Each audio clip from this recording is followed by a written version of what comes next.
You will need the SoClean CPAP adapter for Resmed S10. Detach the injection fitting and short hose from the main SoClean hose. You will no longer need the injection fitting and short hose. Save these parts in case you need them in the future.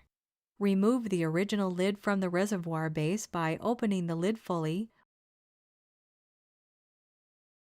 pushing one side of the hinge tab outward and freeing the lid from the base.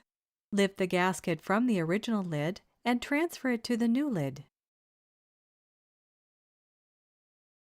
Install the new lid with the black injection hose to the reservoir base by inserting the left pin into the left notch.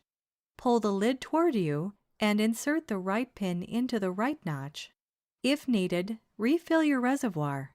Close the new lid and insert the reservoir into your CPAP unit like you normally would. Connect the SoClean tube by pushing it onto the end of the port of the adapter lid.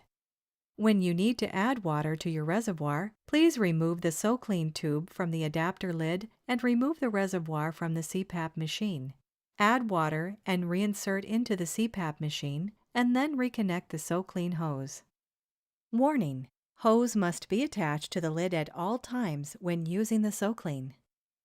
Contact us. Visit www.soclean.com. Call 1-866-501-3705. Email support@soclean.com.